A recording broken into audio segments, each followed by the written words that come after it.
Om Namo Bhagavate Vasudevaya.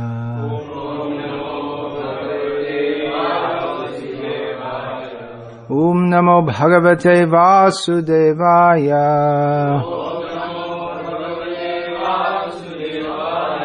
Om Namo Bhagavate Vasudevaya.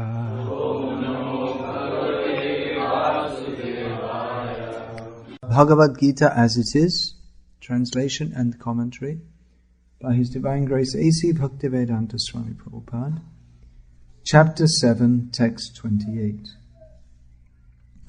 Yeshang tvantagatang papam jananang punya karmanam te dvandva moha nirmukta bhajante mang dridha vrataha.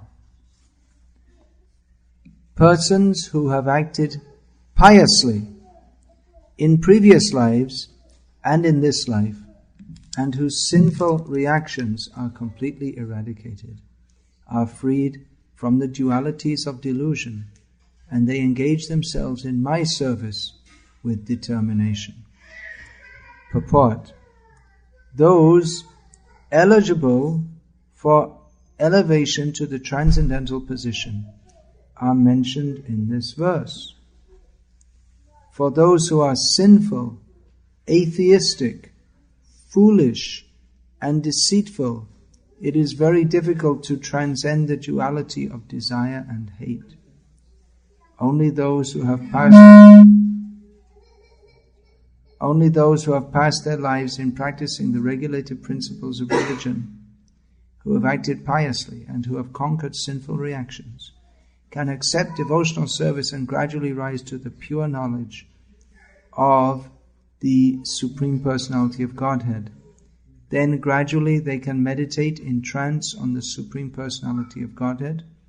That is the process of being situated on the spiritual platform. This elevation is possible in Krishna consciousness in the association of pure devotees, for in the association of great devotees one can be delivered from delusion. It is stated in the Srimad Bhagavatam that if one actually wants to be liberated, he must render service to the devotees. Mahat sevang dwaram ahur vimuktehe. But one who associates with materialistic people is on the path leading to the darkest region of existence. Tamo dwaram yoshitam sangi sangam. All the devotees of the Lord traverse this path just to recover the conditioned souls from their delusion. All the devotees of the Lord traverse this earth just to recover the conditioned souls from their delusion. The impersonalists do not know that forgetting their constitutional position as subordinate to the Supreme Lord is the greatest violation of God's law. Unless one is reinstated in his own constitutional position, it is not possible to understand the Supreme Personality or to be fully engaged in His transcendental loving service with determination. So what is being stated in the verse that we just read? Could anyone give the gist of that? Bhagavad-gita verse. I just read it twice. Can anyone? You've learned the verse. Anyone who hasn't learned the verse? Once who has done good deeds in previous life and in this life. You've also learned it. All right, that's good. You've learned the verse. Yeah, go on, say it then. Then, and if he associates himself with the devotees, then he will reach the Godhead. All right, let's read it again. Srila Prabhupada's translations. Persons who have acted piously in previous lives and in this life, and whose sinful actions are completely eradicated, are freed from the dualities of delusion, and they engage themselves in my service with determination. Here Lord Krishna speaks of punya karma, jananang punya karmanam. So you've all heard of punya karma. Who would like to give some examples of punya karma? What is punya karma? examples. Yeah, good deeds with some examples. Giving charity. Giving charity to build a temple. So if you give charity, for instance, to the Multiple Sclerosis Society, or that's punya karma, is it?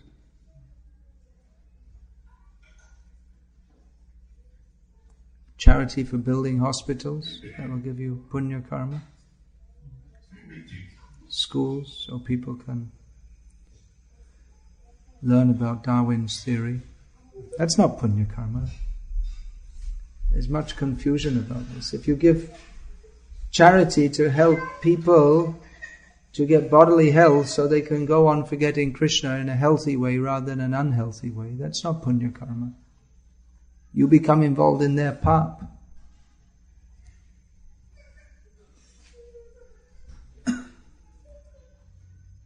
Therefore, one should be very careful about giving charity. Charity should be given to brahmanas, persons who will use it, who are fully engaged in pious activities. If you give charity to someone who's engaged in sinful activities, you become, what's that they say, an accomplice to the crime. You become involved in it, actually becomes sinful. Anyway, that wasn't the point I wanted to discuss. There's some query came by email. So I thought it's an important philosophical point, and it's something that we should understand very carefully. Before I get into the question, I'll quote some other verses from Gita. Later here in Bhagavad-gita, now here Krishna says, those who have engaged in punya karma, they can take to my bhakti. Bhajante mang vrataha. Now elsewhere in Gita, Lord Krishna says, Mang hi partha vyapashritya yepi syuv papa yonayaha striyo vaishas tata shudras tepi yanti parang gatim. Krishna says that even those papa yoni, those whose birth is considered due to some sinful reaction. And he gives the example, Stri, Vaishya and Shudra. Women, Vaishya, those who are born in Vaishya family, and Shudra. If they take full shelter of me, Krishna says, they can also attain to the supreme destination. But then, after that, he says, in the next verse, King Puna Brahmana Punya Bhakta Rajashayastata Anityam Asukam Lokam Imam Prapya Bhajasvama. Next he says after this, that then what to speak if even those of sinful birth can attain me, then what to speak of those King Punar, what then? Literally, what then? King Puna Brahmana Punya. What of those who are pious brahmanas and devotees, devotee rajarshis? Rishis who are kings who are just as good as rishis. Who in this miserable world where everything is temporary, having attained such a position, they worship me. So Krishna says that even those of sinful birth can attain me, then what to speak of those of pious birth, they can certainly attain me. Now, here Krishna seems to be emphasizing that one who has a pious background of piety. We didn't answer what's punya karma. I was just saying what punya karma isn't. Generally it's thought that punya karma means building hospitals and schools, but definitely building schools where they teach Darwin's theory, and schools where they teach sinful things, if they don't teach to surrender to Krishna, then that school is, in Prabhupada's language, a slaughterhouse. So you don't get punya by building slaughterhouses. And schools, hospitals, if you have a hospital where people simply come to get medical treatment so that they can go on with a life of sense gratification, then again you become implicated in their sinful life. So punya comes from giving charity to persons who are engaged in pious activities. Someone who's more pious than you. You may think, well, I'm helping someone who's in a difficult situation, but we don't see someone who's on the wrong path. By helping them to go on the wrong path, they fell off the path. So if you put them back on the wrong path, it's not really helping them. So, of course, people have completely materialistic outlook, and they think, well, I really helped someone. Someone is very poor, so I gave him the opportunity to earn some money. But if you don't give spiritual knowledge, then he'll earn money and use it for drinking, and just like all the beggars. In India, there's so many beggars. In America, also. But they won't accept small amounts of money. Means they're not really desperate. And many times you see on the train, you give them food, they won't take it. They don't want food. They have enough food. They want money for booze and other sinful activities. So, punya karma accrues from giving to pious persons. Actually, dan, the idea I am giving, one shouldn't even think I am giving. If one gives to a pious person, or one who's engaged in spiritual activities, then one shouldn't think I am giving. One should rather think that I am fortunate to have the opportunity to, this money which has come to me, which I'm using for maintaining my materialistic life, I'm very fortunate that this person is kindly accepting it, because traditionally Brahmanas don't accept money from anyone and anywhere. By Brahmana, I don't mean these persons who have got some name Brahmana, but persons who are actually engaged in Brahminical activities, which if we see the Brahmin caste in India today, that means significantly less than 1% of the so-called Brahmanas in India are not specifically engaged in Brahma Dharma. They're engaged in Shudra Dharma, just like if you're an employee, then technically you're a Shudra. By vritti, by occupation. Or if you're engaged in business, then you're not really a Vaishya according to the tradition. Vaishya should also be pious, but this modern cheating business, and that's not really Sad Vaishya, but anyway, some kind of Vaishya. It's certainly not Brahminical Dharma. And if they join the army, then you could be something like a reflection of a real Kshatriya, although the real Kshatriyas and an army man of today, there's a significant difference. So a real Brahmana won't accept charity from sinful persons. One has to be qualified to be able to give charity. One has to earn the money in a pious way and act in a pious manner himself, and then the Brahmana might, out of his mercy to you, accept your donation. So we shouldn't think, well, I gave so much in charity, I'm helping this person. If one thinks that I am giving, then immediately the benefit that might accrue from giving is diminished. But rather, if one thinks I'm having the opportunity to offer something, then and begs, please, you take this, you purify me, then one will get the actual effect of dakshina. Dakshina is not exactly the same as dana. A different word. Dakshina means making an offering. Dana means to give. Dana, the idea is that one in a privileged position is giving to one in a less privileged position. Dakshina gives the idea that one is being fortunate enough to make an offering to one who doesn't really need it. Dakshina is given to one who doesn't need it for himself. He takes it to purify someone else. For himself, he doesn't need anything. And of course, he can take and use it in Krishna's service, but for himself, it's not a profession.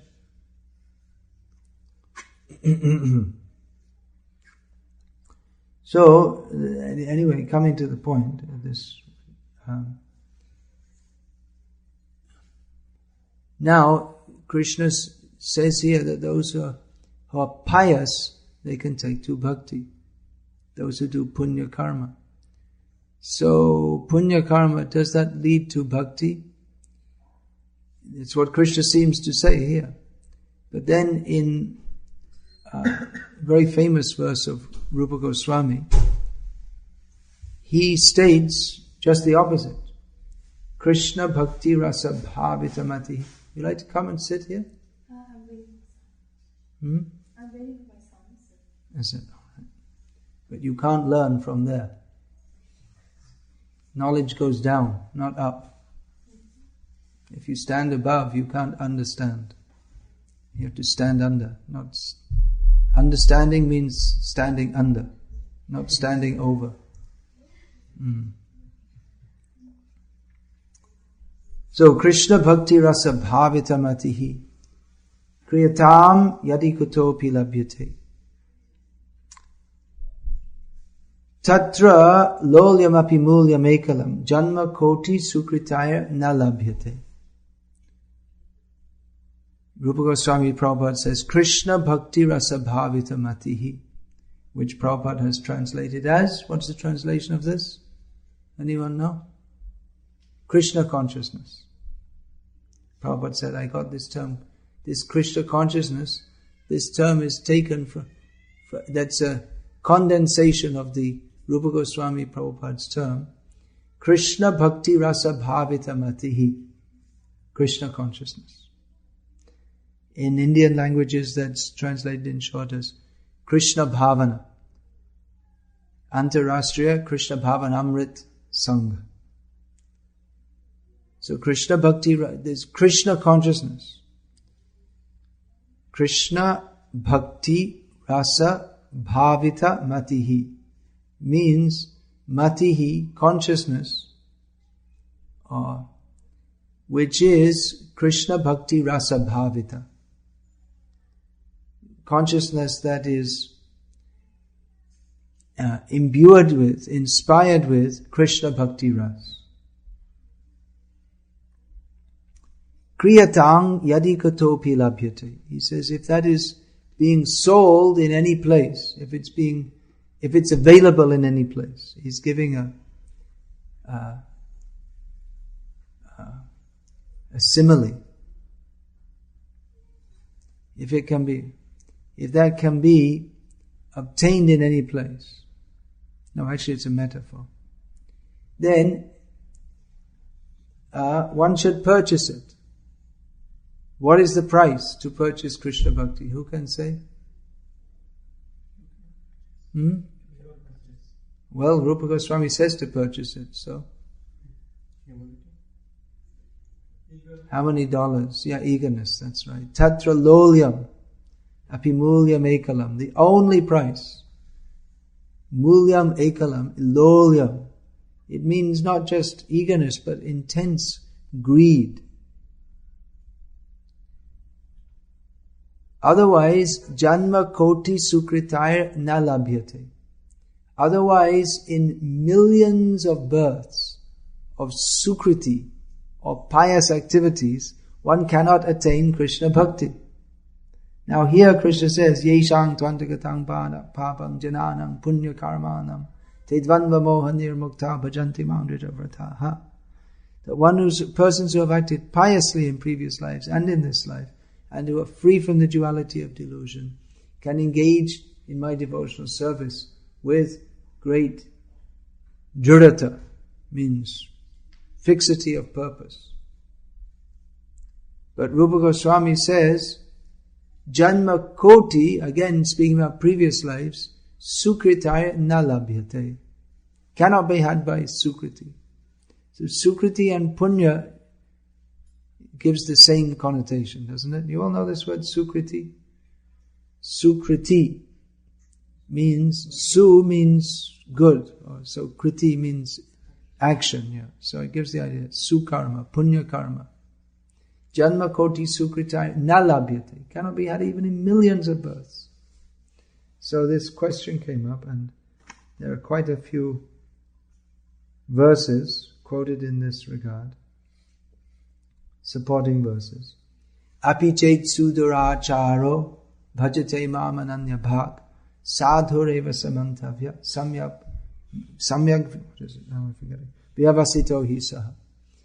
Krishna says that even if one is sudurachari, means very badly behaved, if one worships me, one who worship, we have the word worship, but anyway, bhaja.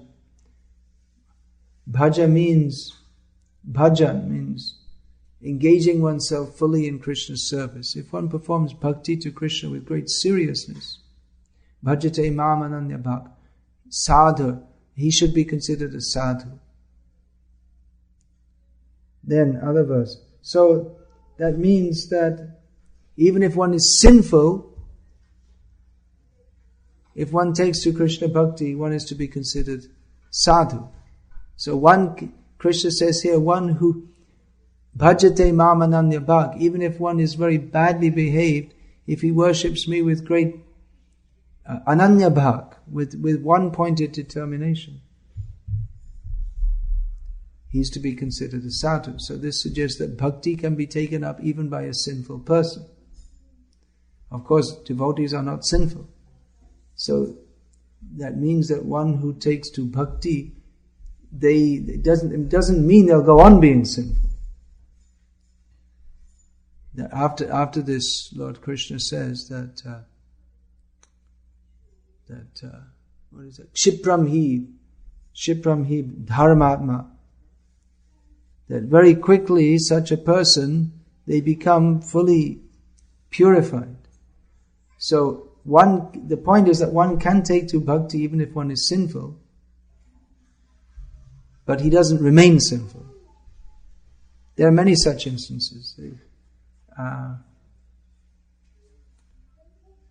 Devahuti says to Kapila Dev that Ahobata svapacho togari anyadjiva agrivartate namatubhyam tepus tapuste juhuvu sasnaraya brahmanucha nama granantiyete. She says how wonderful it is that even persons born in families of dog eaters, that if they are constantly chanting your holy name, if your holy name is constantly on the tip of their tongue, then such persons are understood to have performed all pious activities. They've already been to all the holy places. They've already taken their bath in all the sacred rivers. They've already studied all the Vedas. They've given charity. They've done everything possible that could be done pious. And you may say, well, how do they end up in a family of dog eaters?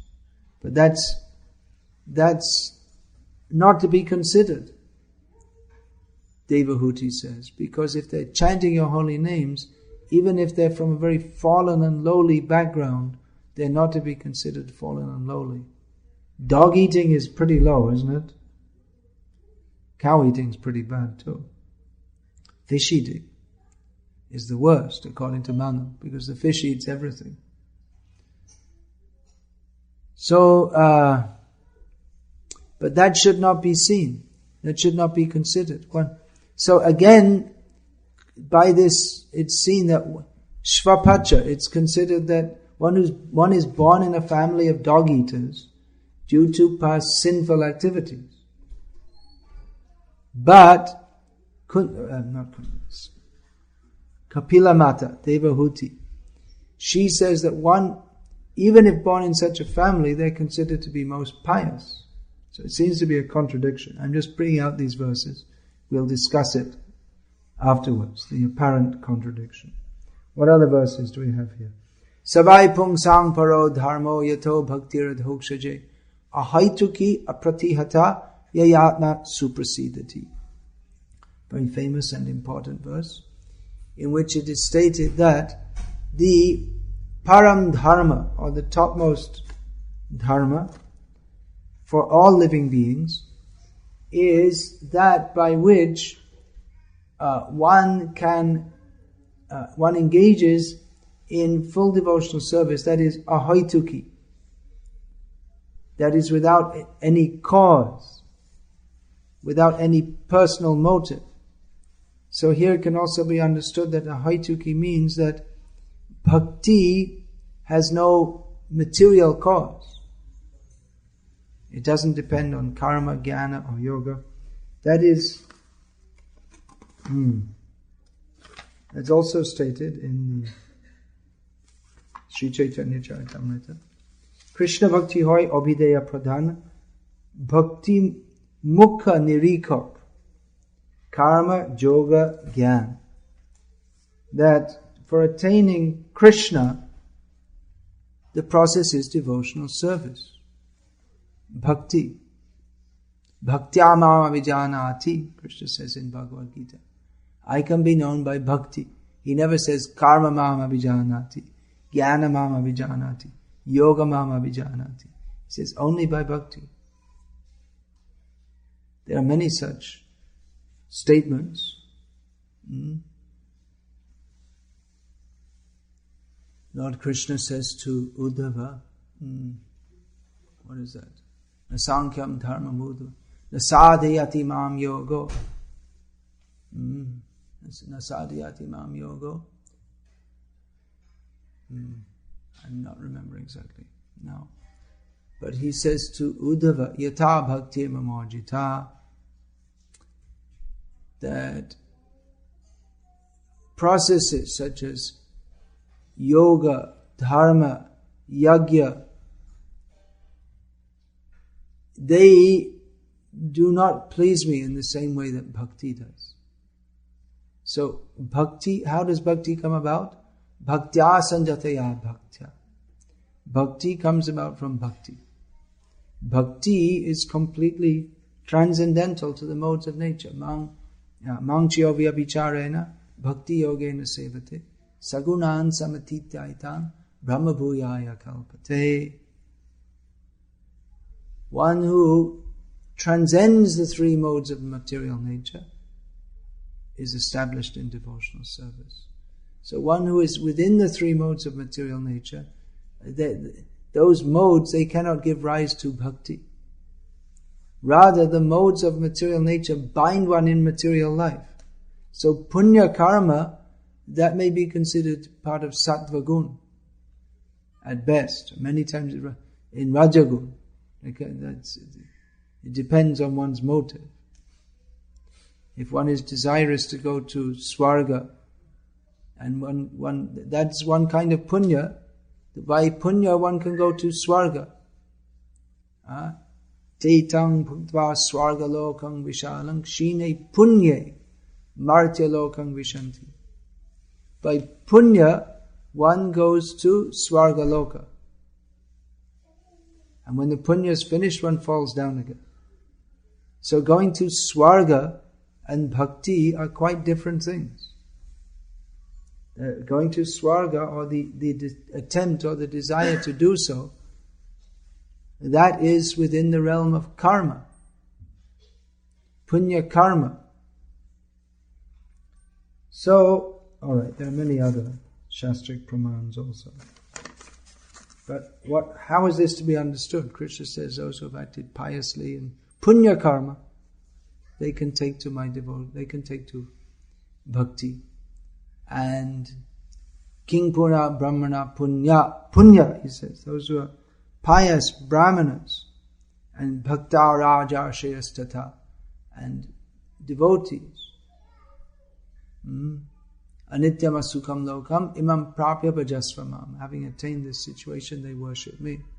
But then Rupa Goswami says, janmas koti sukritarina labhyate. Sadhiyati mang yogo dharmang sankyang tu udava. So, it appears to be a contradiction how Krishna is saying this. And it doesn't seem positive. Dharma, this bhakti being completely transcendental to the modes of nature, surely it cannot come about by any activity within the modes of nature. Rather, one has to become free from the modes of nature. Then one can be in devotional service. As long as one is within the three gunas, Traigunya Vishaya Veda, Nistraigunya Bhavarjuna, as long as one is within the modes of nature, then one cannot even begin to understand what is transcendental. One certainly cannot experience that. Therefore, Krishna recommends Nistraigunya Bhavarjuna. Be free from the modes of material nature. So, how are we to understand this? I suggest you move here because probably more people will come and then you'll have to move again. How are we to understand this? What is being discussed here? So this kind of topic, this kind of thing which discussion and argument could go on for days or years or lifetimes, generations. Because it's a very subtle point. Now,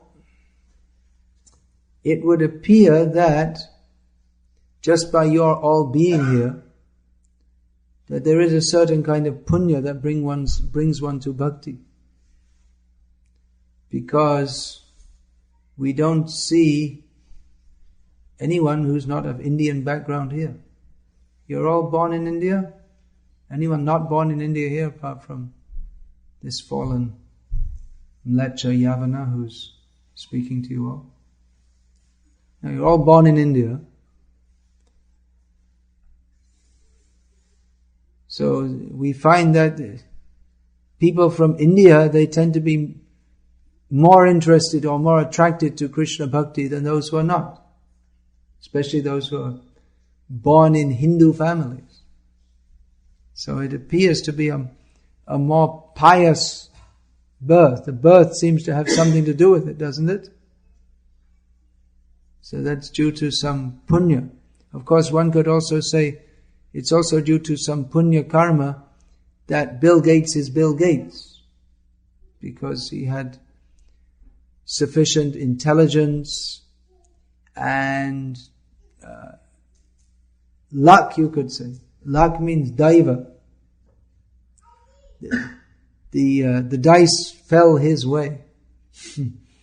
He was able to have the vision to visualize Microsoft and actually put it into action.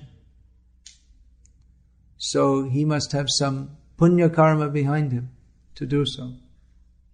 To be born in America could generally be considered to be better result of more punya than to be born in India, from one standpoint, from the economic standpoint, which is why you're all here and not in India. It's why? Not because of the weather, I don't think so. India's hot, but the heat is better than the cold. At least most Indians would agree to that. You're here for In God We Trust.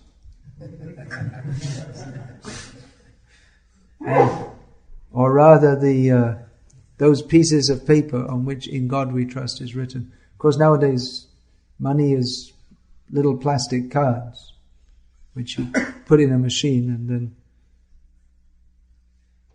But more or less everyone's here for money. Not more or less. Wholly. There's no other reason that you all came here.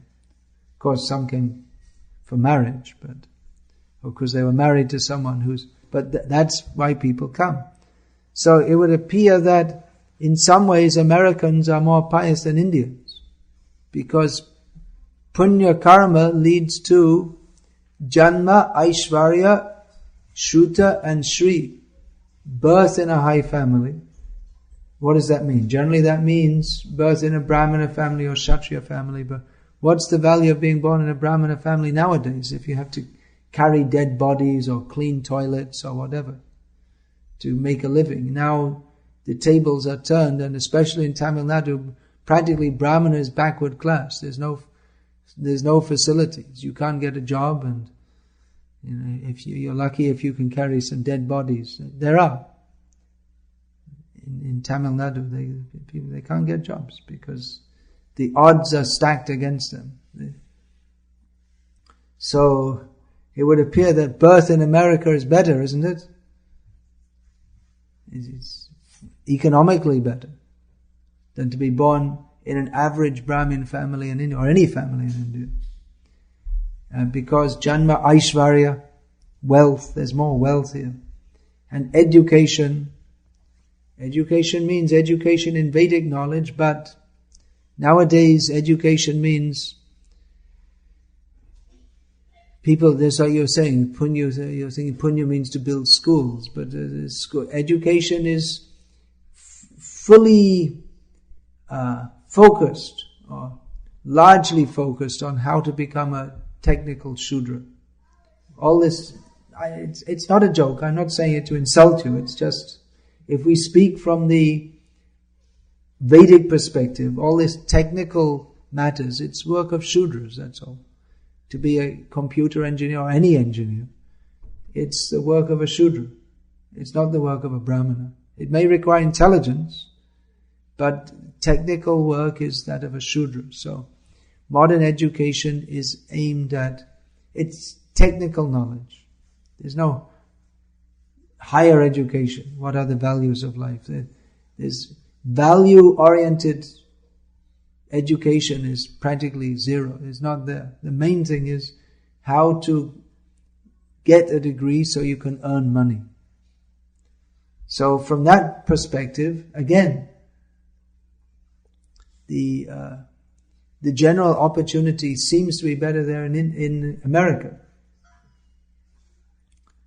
Shruta, and at least the literacy rate is higher here than in India. And Shri, well, good bodily looks, well, that's everywhere. Everywhere there are, in India and in America, both. Some people are good looking and some not. Although in India they're very interested in fair skin.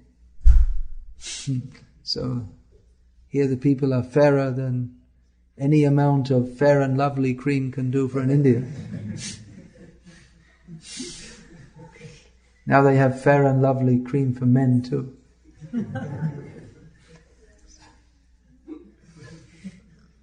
I'm not using it. Maybe I need Dark and Lovely. Funny, isn't it? Those with white skin, they lie on the beaches and they have these, what is it, infrared lamps to try to make them darker. Suntan, and then try to make them darker. And those who are dark, they're trying to become lighter. And anyway, it's all stool underneath. So, as one of our godbrothers was saying, people lying on the beach, they're to become brown and tanned, they're becoming stool pakoras. They burn brown on the outside and inside it's stool. So,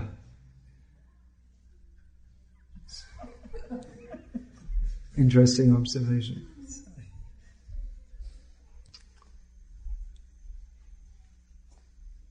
So it seems that in America the people have more, they're getting the results of punya karma in some ways. Although from the aspect of spiritual inclination or Krishna conscious inclination, it appears that the Indians are ahead, or in general dharmic inclination we can say. The attraction to understand the Vedic knowledge. Veda Narayan Prabhu was speaking to a Christian preacher lady on the plane. And I didn't bother because, I thought let him get mixed up in that because, they don't have the punya to understand even basic common sense. For all their fanatical belief in what they believe to be God, they don't have common sense to understand even basic points. Like, what was that one? They say only by Jesus. And what about all the people who never heard of Jesus? What was her reply to that? That Jesus will help you somehow or other. You can see God in nature. But then what about all the people who never heard of Jesus? Well, I just asked the question. I didn't bother waiting to listen to her reply. What did she say? There's no reply. Was that the one she was stumped on?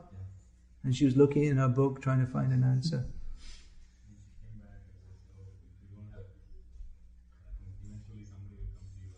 Eventually, but according to their philosophy, so-called philosophy, if you don't believe in Jesus, then you burn in hell forever. But what about the people who never heard of Jesus? And when I was about 12 years old, having been raised in a Christian family, it just struck me that what is this teaching? If you don't believe in God, you don't believe in Jesus, you burn in hell forever, and God's all merciful. It's a total contradiction. What kind of religion is that? They teach you burn in hell forever. You make a mistake, and then you have to be punished eternally. What kind of mercy is that? So the result of my Christian education was that I became an atheist. So that's nonsense. I can't accept that. Then after some time, not very long, I thought, actually there must be God, but they don't know who He is. And there must be punarjanma. It means He'll give you another chance, and another chance, and another chance. He won't condemn you eternally. At school we were singing this song, God speaking, Sri Bhagavan Uvacha, I shall smite him ad infinitum. It's an American Negro song. Can you understand what it means? I shall smite him. Smite him means to smash them. Ad infinitum, ad unlimitedly. And this is supposed to be God. A very strange concept. But anyway, it's useless to speak to such people because they just think that you are an emissary of Satan. Actually, that's what they think. Not that there's any such person as Satan that exists, but they've imagined that there's a competitor to God, which is another kind of atheism, to think that God has a competitor, that God is struggling with Satan. It's a hard struggle. It's very childish theology. So spiritually, you are from the spiritual point of, on the spiritual ladder, you are better situated. That's why Prabhupada, more than once he was asked, is it better to be a worshipper of Kali, which in the Vedic culture that's a low level. I mean, those who are high level, they are vegetarians, they're in sattva gun, whereas Kali Upasak means a lot of blood. They're offering goats to Kali and eat the so-called prasadam. Although Prabhupada commented that the people who think that they're taking Kali prasad in the form of meat is not actually Devi prasad. Because Kali is the wife of Lord Shiva and he's a Vaishnava. He only takes prasad, Krishna prasad. So she only takes her husband's remnants. So she only takes Krishna prasad. So those who think they're getting the Kali prasad, what it is, she doesn't eat the animals that are offered to her. But all around there are Bhut, Pret, Pishach, all the ghastly beings. They take it and you get that prasad. That's your Kali prasad. So it's within Vedic culture, but it's a very low level. So more than once the question came to Prabhupada, is it better to worship Kali? It means to worship various demigods, of which a low manifestation is worship of Kali. Is it better to worship various demigods, or which is polytheism, or to be a Christian and worship God, one God. Prabhupada said it's better even to worship Kali than to be a Christian, because you're within Vedic culture. So even though it seems that by worshipping one God you're in a more pious position, but practically speaking, those who are within the Vedic culture, at least even though traditionally, at least in Bengal, there's always been a tension between the Vaishnavas and the Shaktas, the devotees of Krishna and the worshippers of Shakti, Kali. But still the Shaktas, they're more likely to respect sadhus, more likely to say the names of Krishna, whereas those in Christianity, although they purport to worship God, they think that Krishna consciousness is a manifestation of Satan. So they're further away from Krishna, actually.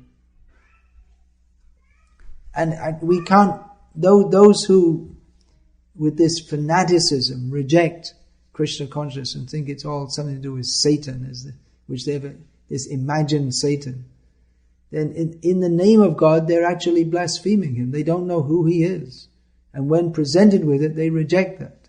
So practically speaking, they are worshipping Satan. Their idea of God who throws people into hell eternally, burns them. So they're worshipping some imagined person. That's not Krishna they're worshipping. God, He's not such a harsh person, such a merciless person. So they have a concept of God as, even though they say He's very kind, but their concept is of someone actually very unkind. So what is punya? What is Krishna referring to here?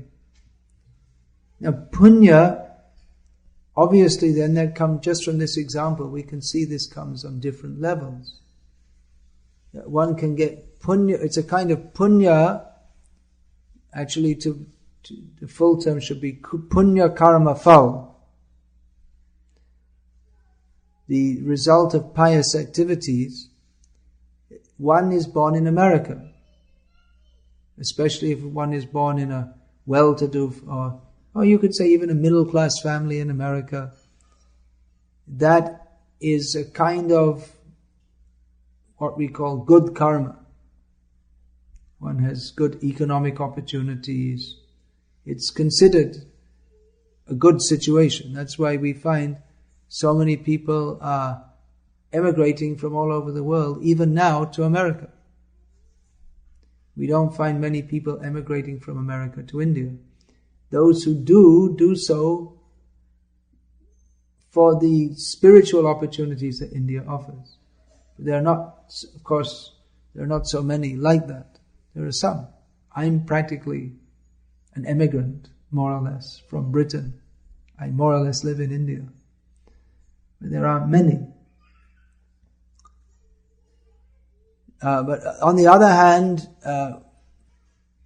you are pious people in as much as your attraction to Krishna consciousness is easily awakened, comparatively speaking, compared to Westerners. I think we can safely say those who are preaching Krishna consciousness here in Seattle area, they, from their experience, you can more or less say that it seems to be easier to awaken people from Indian backgrounds to Krishna consciousness than from Western backgrounds. That's a broad statement, but generally we can say that's true, isn't it?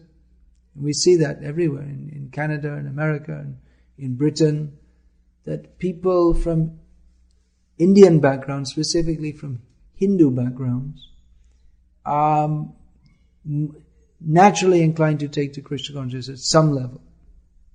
So that's another kind of punya. That's the point here. And Krishna is saying, Yeshang tvantagatam papam jananam punya karmanam. When Krishna is speaking of punya karma,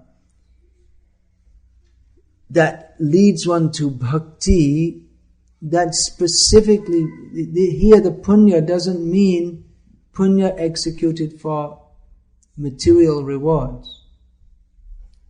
Here, punya means activities in relationship to bhakti.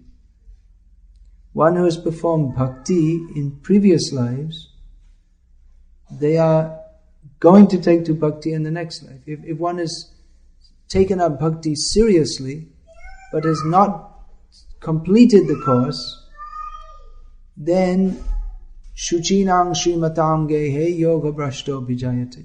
Those who have fallen from the path of bhakti or not fully successful in the path of bhakti, they can take birth in a pious family, so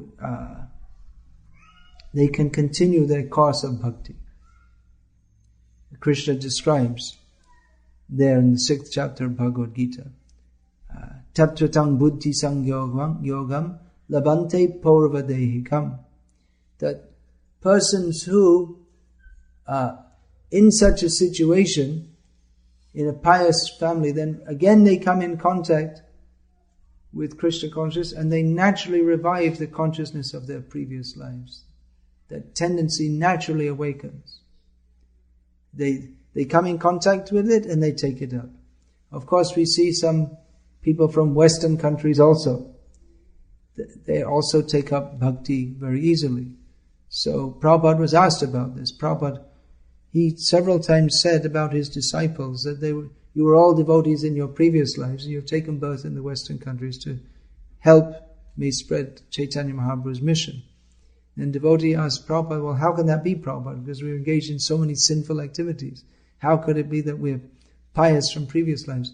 And Prabhupada said that because you took up Krishna consciousness as soon as you were presented with it, that shows that all these other activities, they were just external, that your actual attraction was toward the Krishna consciousness. There's also a narration in Vrindavan. Two of Prabhupada's sannyasis, they were visiting the Radharaman temple, and they were taking darshan with obvious bhakti.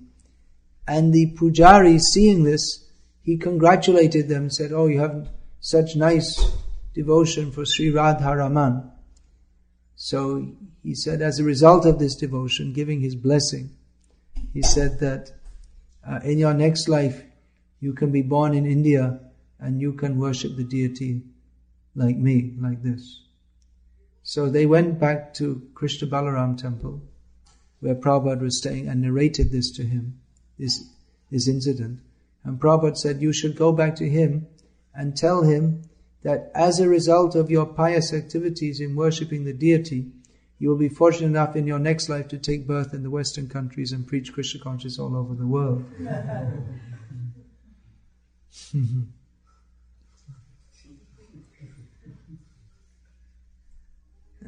Better situation. Prabhupada saw that's a better situation. So what is punya?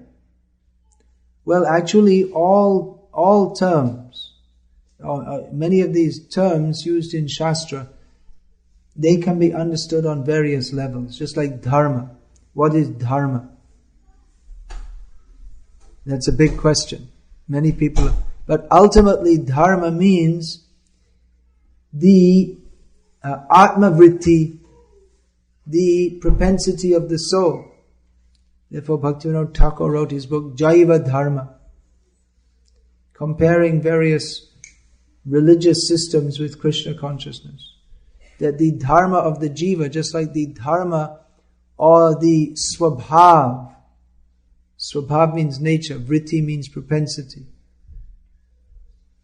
Swabhav means nature and vritti means how one acts according to one's nature. So the swabhav of the natural swabhav of the jiva is to serve Krishna.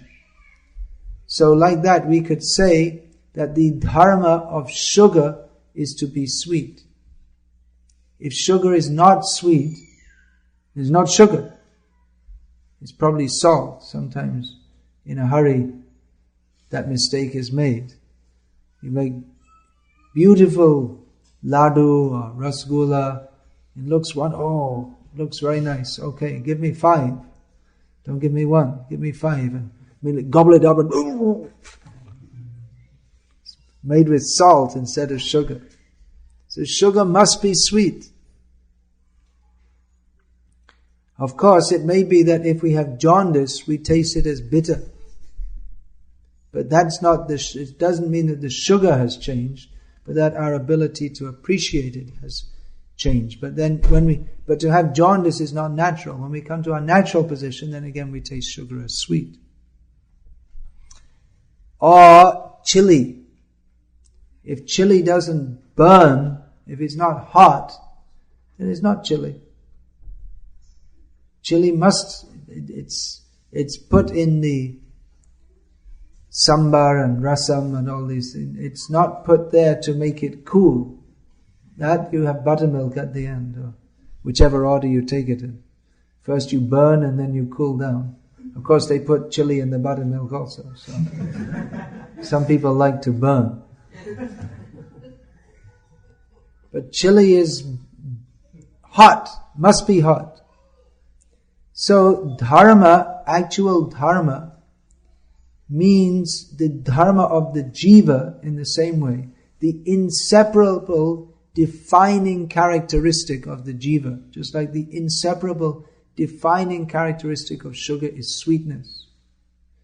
So the inseparable defining characteristic of the jiva is that he must serve. And the jiva in his purified state serves Krishna. Otherwise service must go on. Every jiva is serving. The propensity is there to serve others. We're bound to do. We cannot but do so. So the dharma of the jiva is to serve Krishna. So that is dharma. That is bhakti. Whatever else is called bhakti is not actually bhakti. We hear the term desh bhakti. But there's no such thing. Or Shiva bhakti. But that's also not exactly a correct term, because bhakti means the bhajaniya vastu. The actual object of bhajan, which is translated as worship, is Krishna. So bhakti means for Krishna. Dharma ultimately means, we can say Stri Dharma, Raja Dharma, Dana Dharma. These are all discussed in Shastra. But the Mool Dharma is Bhagavad Dharma. Atma Dharma means Jivesra Rupai Krishna Nityadas, to serve Krishna. Mamai Vangsho Jiva Loke Jiva Bhuta Sanatanaha. The Jiva is intrinsically and irrevocably part and parcel of Krishna. So his duty is to serve Krishna. So all these terms, that many terms, they can be understood on various levels. Vidya, we are talking about schools. What does Vidya mean? That is described in the Upanishads. There are two kinds of Vidya. One is called Para-vidya and the other is called Apara-vidya. Para-vidya, Apara-vidya means knowledge of this material world. And Para-vidya means knowledge of the spiritual world. So actual Vidya means that which gives us illumination. It makes everything clear. By Vidya means the process by which we understand, isn't it? The child sees as we see. The child sees the land, the trees, the sky. But by learning, we can understand how all this is interacting at the meteorological level, at the atomic level. How people are interacting, we can learn from sociology, from political science. The child sees and the educated person sees, but they see differently because by education we understand the workings, how it's going on. However, by ordinary education, we don't fully understand it. We get at best a surface understanding and very often a misunderstanding, just like Darwin's theory. They've explained how all these species are existing. but due to that's based on a wrong assumption. So, apara vidya, or knowledge of this material world, must by its very nature, because it's based on pratyaksha, it's based on sense perception, and anuman based guesswork based on sense perception. They don't actually have the real knowledge of what's going on, so they must make so many mistakes. Even if they're talking of God, they must make so many mistakes. Even if they have some insight that there is God, but they must make so many mistakes because they don't have para vidya, actual knowledge from Shastra. We say actual knowledge from Shastra, but actual knowledge means that it's given in Shastra. The knowledge itself is ultimately even independent of Shastra. Shastra is the medium by which that is delivered. Of course, Shastra is none different from Narayana. So in that sense, the knowledge and the Shastra is the same, whereas the knowledge and the books you have there, that's always subject to change. In the material world, it's always subject to change, but actual knowledge is not subject to change. So this is another example. Vidya means knowledge, but there's knowledge on the mundane platform, which isn't really knowledge at all, because it entangles us in material life more and more. And actual knowledge leads to liberation and leads to understanding of our relationship with Krishna. So, vidya on one level means knowledge of this material world. It's generally understood to mean that. But real vidya means that knowledge which takes us beyond the material world and establishes us in our real position of service to Krishna. Dharma, that's generally understood to mean how to act piously in this material world. But the real meaning of dharma is sarva dharman parityaja mamekam sharanam vraja, to give up all these material so-called dharmas and come to Bhagavad dharma, Atma dharma, Jaiva dharma, Bhakti dharma, or Krishna consciousness. So in the same way, punya is generally understood to mean that which elevates us to the heavenly planets, gives us opportunities for material Janma Aishvarya Shuta Shri, birth in good family, wealth, good education, and bodily beauty, and bodily health. But real punya means that which brings us to... let's just backtrack a bit. Punya means activity performed that generates our future well-being, isn't it? That's why you may say, why should I give in charity? I earn the money, I should spend it for my own enjoyment. If I give it away to someone else, then they can use it and I can't use it. So it doesn't seem to make sense. You're earning money so you can use that to enjoy yourself, but then you give it away to someone else. Then why should you do that? You give it away with the idea that by doing so, I shall benefit in the long term. It's an investment. It's not that one who gives charity thinks that I won't, they're not just giving it away, but they think what I will get.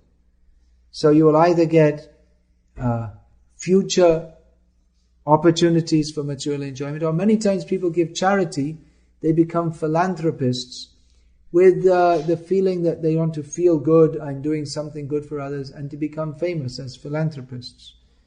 There's a certain gentleman in Seattle of the name Bill who is, he's becoming famous as a philanthropist. He's got so much money that he doesn't know what to do with it all. And so he's doing good things for people of the world. He's sponsoring projects such as research into drugs to combat malaria, which, if it's successful, will stop so many deaths a year in Africa specifically, and then it'll add to the huge population boom in Africa, and it'll spawn another whole set of problems. That's in material life. When you solve one problem, you make another. So then he can spend a few millions. He's not spending billions, but millions on the next problem. That's it.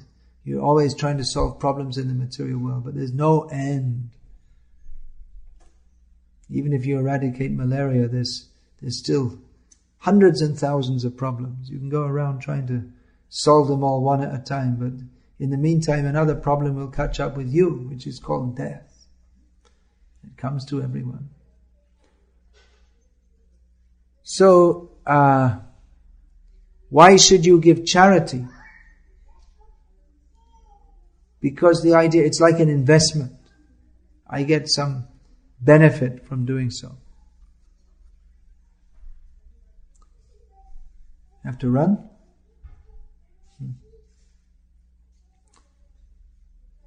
So this is punya karma on the mundane platform, means one has faith that by doing so one will get a good result. That's stated in Shastra, that if one gives even to an ordinary brahmana who's not very qualified, you get your investment back in the next life. Or if you, according to the level of the qualification, you get more back. If you find, that's why Bali Maharaj became very happy when he saw Vamandev coming, because he was, you could see, he looked like a very highly qualified brahmana by his appearance. He was Tej. He was shining bright. It means he's a very qualified brahmana. He's on a high level of Brahminical attainment. So to give to him means I'm going to get so much punya as a result. If you give to an ordinary brahmana, you get something back. But if you give to someone who's very learned, self-controlled, not greedy, that means you give to someone who's not greedy, they don't use it for sense gratification. They'll use that only for fully spiritual purposes. So your donation gets, or whatever you want to call it, dakshina, that gets turned into a fully spiritual matter. Whereas if you give to these sitting above, kids are up. So this, if you give to someone who is just posing as a brahmana but use the money for sense gratification, you don't get any benefit. But if they can channel the funds into spiritual activities, then you get the benefit. You're not able to you're not able to be on such a high level, but they do it for you. That's why the brahmana, actually, it's his mercy that he accepts. He accepts your donation because he has to take and purify some of your lower level activities. That's why traditionally brahmanas, they didn't like to take, but they would just take little from persons who are very pious. And higher level brahmanas, they wouldn't accept charity from anyone. They would just in the field, if there's some grains lying there, or in the marketplace, there are a few grains lying here and there, they would take that. Or they'd live in the forest and just like this. Or by this system of bhiksha, which is bhiksha doesn't mean you go all day collecting, but 7 houses, and whatever they give, that's it. Well, that's particularly madhukari. So they were very careful. They didn't accept it from anyone. So, punya on the mundane platform means that which gives us a better mundane situation in future. But real punya means that which is for our... Punya means activities performed now, pious activities performed now, so that we get in future a good result. So real punya means that which is conducive to bhakti. Because the only real good result is bhakti. And actually the so-called good karma, sukriti and dushkriti, they're both, dushkriti means sinful activities. In one sense, they're both on the same platform, because if we perform pious activities with the aim of enjoying this material world in a future life, that means we're actually denying our real situation of service to Krishna, which is inherently sinful. To deny that or to act in any way except that which is for the service of Krishna is inherently sinful. So the so-called punya is actually pap. That's why Srila Bhaktisiddhanta Saraswati Thakur gave the example that sukriti and dushkriti, pious activities and sinful activities, they are like dry stool and wet stool. They are both contaminated. Stool is contaminated, unless it's the stool of a cow. So it's contaminated. We may say dry stool. People pass stool in the field, and if the pigs don't get to it first, it dries up. So we may say that's better than wet stool. It doesn't stink so much, and if you happen to tread in it, it's not so messy. So dry stool is better than wet stool, but it's all stool. Stool is contaminating. It may not stink so bad, but anyway it's contaminating. So real punya means activities that give rise to bhakti. In this regard, Srila Bhaktivinoda Thakur has analyzed different kinds of sukriti. There are different, generally sukriti means activities performed that will help us to go to the heavenly planets or have a good birth in the next life.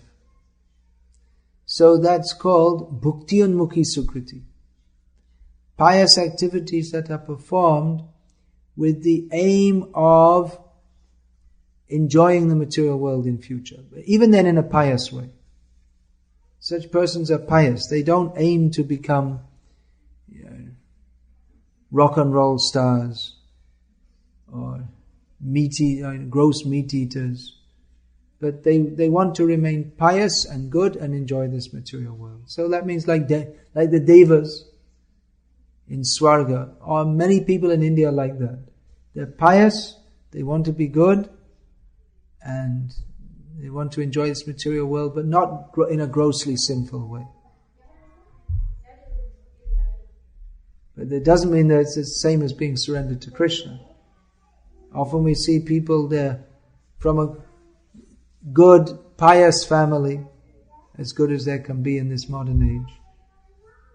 And if their son starts going to the ISKCON temple, they become a little bit afraid.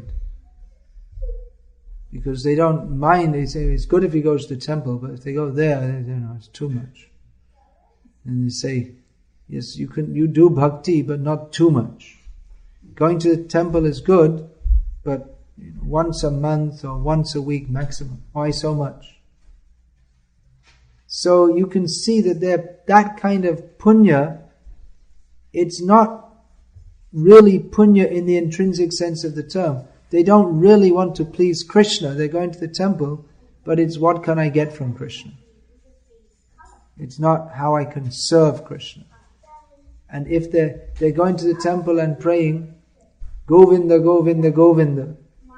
But then if their son wants to give his life to Govinda, they'll become very disturbed. Of course, many such people, gradually they come to appreciate Krishna consciousness also. But we can see that their punya is compromised, or it's hypocritical actually. So this bhukti-unmukhi sukriti. We shall be good, we shall go to the temple, we shall pray to God, we shall put some money in the box, and we'll be good and we'll get God's blessings so we can have a happy life, which they think is in the material world. But actually there's no happiness in the material world. And such people, if due to their past activities, they experience many difficulties. I'm going to the temple and still I'm pious and I'm good, but still my child was born mentally retarded and having so many financial problems, and this is all, what's the use of all this? So I'll convert and become a Christian. Something like this. Or they become an atheist. That I did my bhakti very well, but still God gave me so many problems. That means there's no God. Or there's no real God. They measure, just like you have your resume, you go to, you apply for a job. How good is your performance? So they measure God. How good is His performance? How well is He serving me? If He's not doing a good job, they fire Him. Go find another God. Just like you. So you've been sacked as God. Now we have to find another God. So this apparent sukriti, it's self-motivated. Bhukti and mukhi sukriti. And there's moksha and mukhi sukriti, where one performs pious activities with the aim of becoming liberated from this material world. That will be a little different than one may do meditation in the Himalayas, austerities, with the aim of becoming liberated from this material world. And there's bhakti and mukhi sukriti, in which one performs activities for the satisfaction of Krishna. And there's also one category of bhakti and mukhi sukriti. Let's discuss this a little more first. The bhakti and mukhi sukriti and the ordinary punya karma, they may appear to be the same. Just like people who are interested in getting material enjoyment in future, they may observe Ekadashi fasting. Because it's stated, if you perform Ekadashi fasting, you'll get this blessing and that blessing. So people may do so. But devotees, they perform Ekadashi fasting for the pleasure of Krishna. Devotees of Krishna do everything for Krishna's pleasure. Krishnarte akila cheshta. Lokaki, vaidiki vapi ya kriya kriyato mune. Hari sevanukula sabhaktim karyamicchata. Devotees, they perform all activities, either shastrically ordained or just regular activities. Whatever they do everything which is favorable for the service of Krishna.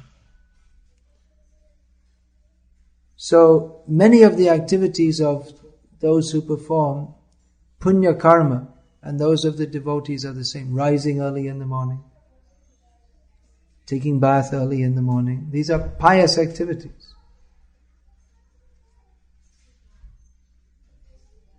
Reciting Shastra. You'll find many people, not nowadays, but previously they would recite Bhagavad-gita, one chapter every day. In Bengal even many people, they perform kirtan, taking it as a mundane pious activity. In the villages, if the monsoon is coming very late, then they'll do kirtan for rain.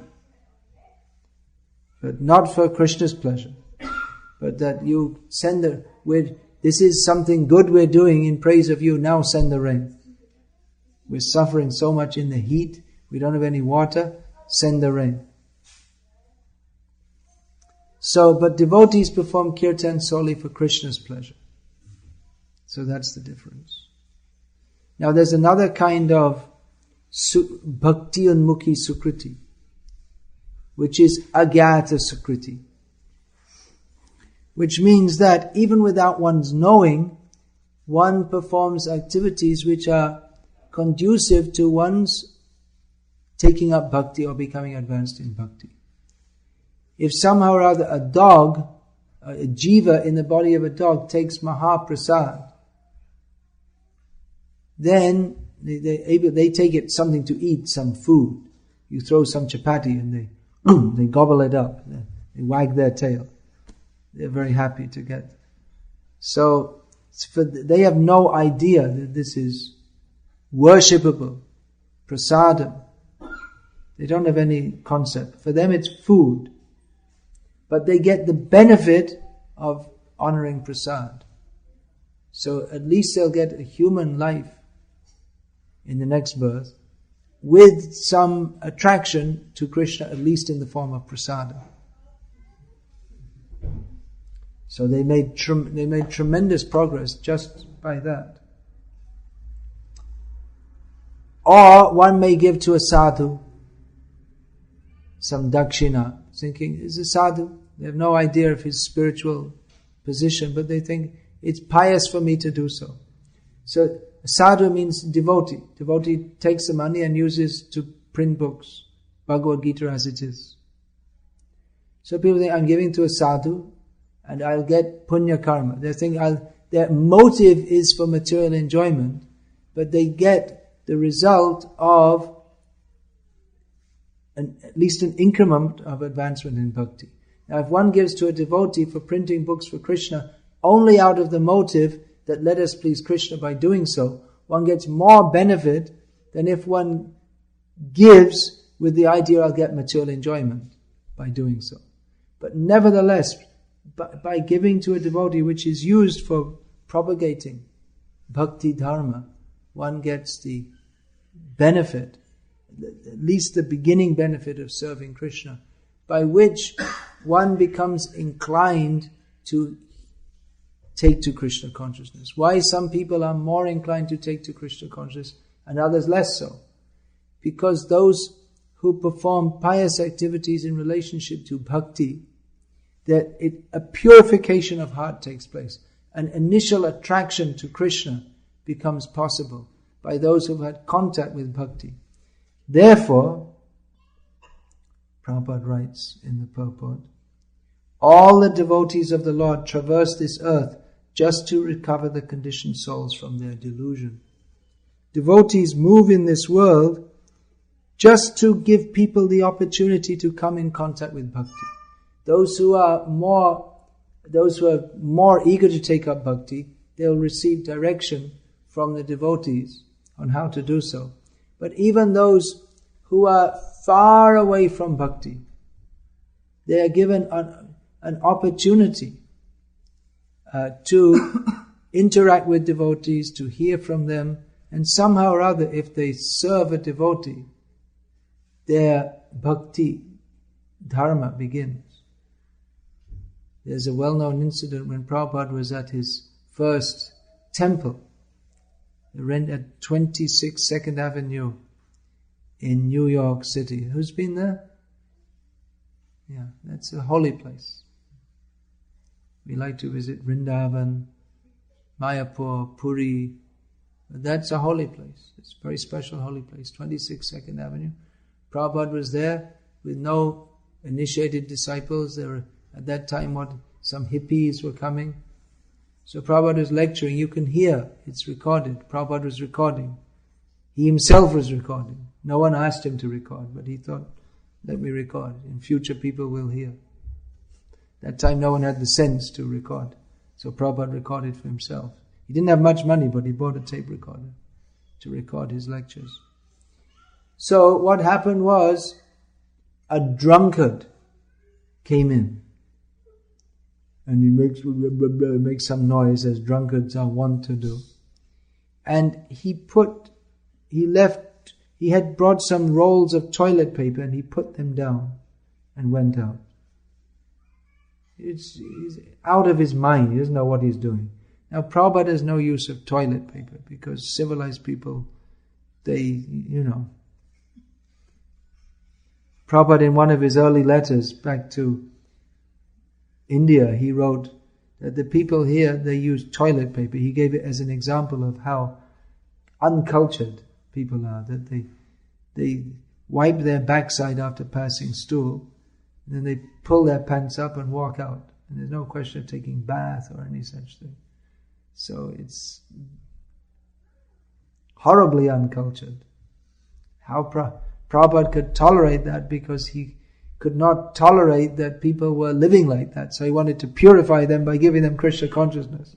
It's very difficult to tolerate living with such people, but Prabhupada tolerated it because he could not tolerate that they were suffering so much in lack of knowledge of any human culture, what to speak of Krishna consciousness.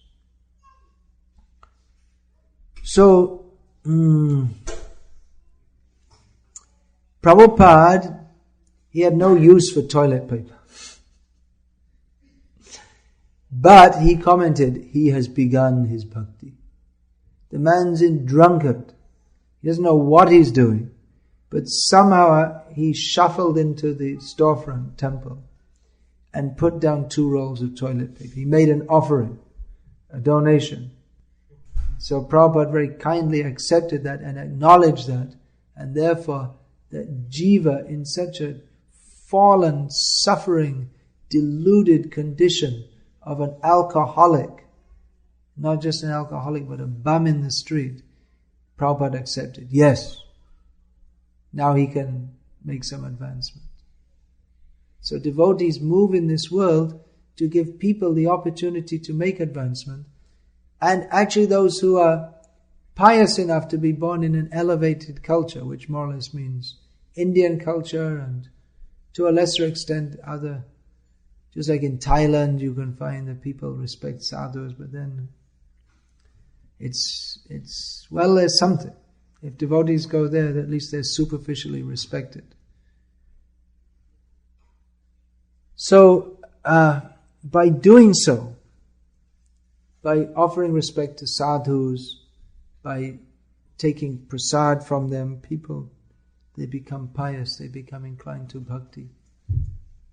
So this Vedic culture is very valuable because it helps one to elevate to bhakti.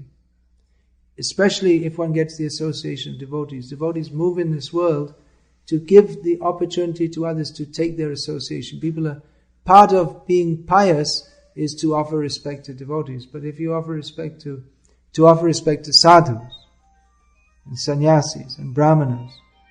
So if one comes in, yeah, that's bad. That's dushkarma.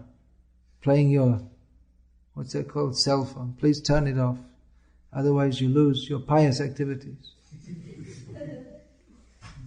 That's a heavy curse. Yeah, turn it off right away. Quick, quick, quick. Before someone phones you. Diverting our attention from Krishna Katha to Gramya Katha.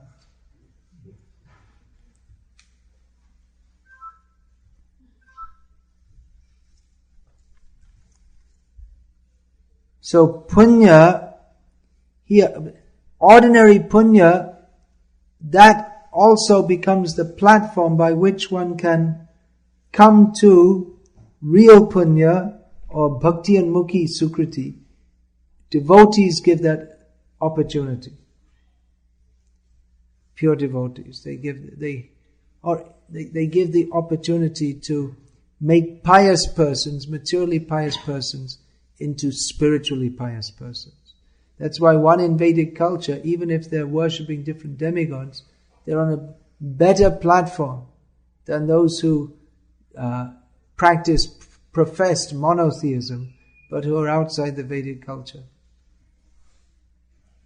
So punya, king puna brahmana punyas, bhakta rajashiyastata, anityam asukam lokam, imam prapya bhajasvama. Krishna says, anyone can take to my bhakti and go back to Godhead, even if they're born of sinful background.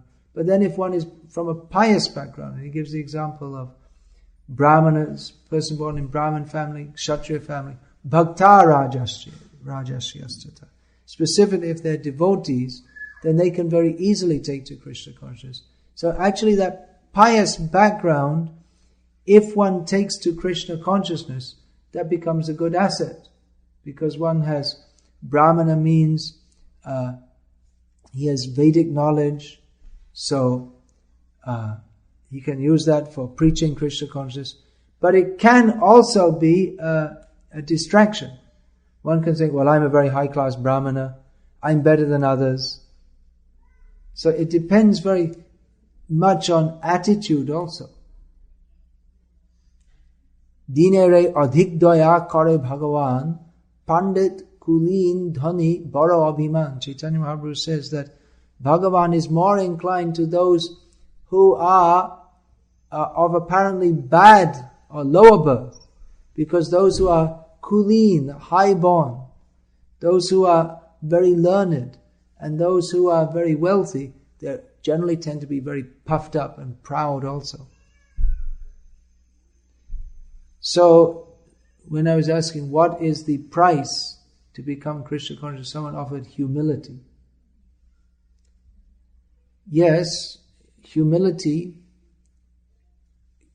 but greed or the strong desire to do so, that is given by Rupa Goswami. But then, without humility, there is no bhakti. That is essential. It's the nature of this material world. One has punya, one performs pious activities, then one acquires a high position, and then one tends to become puffed up and fall down. This is how it goes on. By punya, one is born in America, and then you become very proud, and you perform sinful activities, and then we find that great empires, they become very aggressive, and then they conquer others, and then they get broken down. One empire comes, and then it goes. Just like America, now they think they're invincible, we can go anywhere, and we can smash people. But in course of time, America won't be the great superpower. They come and they go. Now Indians are fascinated with the prospect of India becoming an industrial giant. But even if they do, then it won't last. Because in this material world, everything comes and goes. So, or one may be a very pious brahmana, but by that pride, however, even if one is expert in reciting Vedic mantras, and one is very clean and pure, if one becomes proud of that, pride leads to a fall. Nahush Maharaj was a pious king who was selected to take the post of Indra because Indra, due to his pride, had insulted his guru, and therefore he was thrown out of the position of Indra. So Nahush was a pious king who was selected to take his position, but he made the same mistake, and he insulted the brahmanas, and he had to become a snake. So he was a pious king, he became Indra, and then he became a snake, due to pride. And Sada Dambam Hidvar, Raghunath Das Goswami says, always give up pride, arrogance. So by punya, one can take to bhakti. But punya means bhakti, or that punya which leads to bhakti. Ordinary worldly punya, without any touch of bhakti, only keeps one in the material situation. But if one is fortunate enough to come in contact with devotees, then that punya becomes a great asset. That becomes the asset by which we can take to bhakti. Or even if we don't have any punya, any inclination to it, if we come in contact with devotees, that is more valuable than being very pious in the mundane sense. Just like persons in the Western countries who were a very sinful life, those who came in contact with Prabhupada and they became devotees, they're better situated than those pious Indians who did not take to bhakti under Prabhupada's guidance. When devotees, the devotees were coming from the Western countries to India. I remember in the 1970s in India, so many people would say to us, you cannot be a Hindu, you have to be a born Hindu. In your next life you can become a Hindu, in this life you cannot become. So I said, we didn't want to become a Hindu. Mm-hmm. We didn't come, we're servants of Prabhupada. We want to be servants of Krishna. We don't. But they're thinking that, you see, we're very pious and you've come from a very sinful background. So unless you're born into a Hindu family, then you cannot be a Brahmana, you cannot be a Kshatriya, you cannot be a Vaishya or even a Shudra unless you're born into that situation. So misunderstanding. And they're thinking that, yes, it's nice these lectures are chanting Hare Krishna. It's nice they're doing. Some are thinking, no, you're not qualified to. Another saying, nice you're doing. It's nice you're doing. As a result, in the next life, you can be born in a good Hindu family. But devotee, they transcend. They can go directly to Krishna. They don't have to wait to be born in a pious Hindu family. It's not required. So even without material punya, if one gets the association of a pure devotee and takes advantage of his instructions, he can immediately jump over all lower levels. So even if one is born in a dog-eater's family, if one is chanting the holy names, one is considered to have performed all pious activities, even if one didn't do so in a previous lifetime. Because that's considered complete, because one's received the result of performing all these pious activities is complete if one actually takes to bhakti, surrender to Krishna. But if one performs all pious activities and doesn't surrender to Krishna, it's not actually very beneficial. It's dry stool. That's all. So the actual essence is bhakti. Just like, what was that? Some devotees were asking Prabhupada, that Prabhupada, it's said that one has to perform pious activities in order to take to bhakti, but we never performed any pious activity. It was so sinful. I said, I gave one answer that Prabhupada gave one time before, that those are all superfluous. But on another occasion, when Prabhupada was asked this, Prabhupada said, I have created your pious activities. That even if you don't have any background of bhakti, by the association of pure devotee, one can become infused with bhakti. Although generally, one who has an inclination to bhakti, he will have the inclination to take advantage of the association of devotees. Devotees are so powerful, even someone with no inclination, they can become fully Krishna conscious. But generally one has to have an inclination. It's just like iron and a magnet. A magnet does not attract wood. So someone who doesn't have that, whose propensity to surrender to Krishna has not even started to be awakened, they're generally not attracted to the devotees. Whereas those who have, their attraction awakens. Of course, a pure devotee is so powerful that even someone who's completely sinful and with no attraction to Krishna, he can awaken that, because that is the dharma of the soul, atma-vritti. He can cut right through all the kam, krodh, lobh, moha, mada, matsarya and awaken the soul. So are pious activities required to take to Krishna consciousness? According to Rupa Goswami, no. According to Krishna, yes. What does this mean? Mundane piety can never in and of itself bring us to Krishna. But, generally speaking, one who has a background from a previous life of Krishna consciousness, at least at some level, they're the ones who are more likely to take to Krishna consciousness. Which is partially the reason that you're here. Only partially. It's not because you have some pious background that you're here. That's not the only reason. Because if devotees weren't preaching Krishna consciousness, then you could be so pious, but still you would be in illusion about the goal of life and how to attain it. So more important than one's piety is Tedvandva moha nirmukta, to become free from the illusion of considering oneself this body. And that knowledge we can receive from devotees. So that's some insights into what can be a complex topic. And as I said, these topics, they may be discussed for a long time, even over generation to generation. According to the Madhva Sampradaya, they have the same idea. You can only be delivered if you're born into a Madhva Brahmin family. That's what they say. But then why was Madhvacharya preaching? If the qualification is you just have to be born in his family. There's some contradictions there. Anyway, Hare Krishna. There was a question that came up on this BVKS Sangha, and no one answered it, so now I answered it to some extent. Hare Krishna. Thank you for so patiently listening to this philosophical discussion.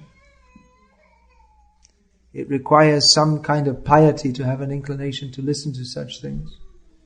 Generally, people like to listen to lots of interesting stories, and they think a good speaker is one who tells lots of jokes. But personally, I'm not much inclined to that. If people are interested to hear the philosophy of Krishna consciousness, which is beneficial, they may get some benefit. If not, well, there are plenty of jokers, and there are certain Swamis in India who are called great speakers because they mix up shlokas with jokers.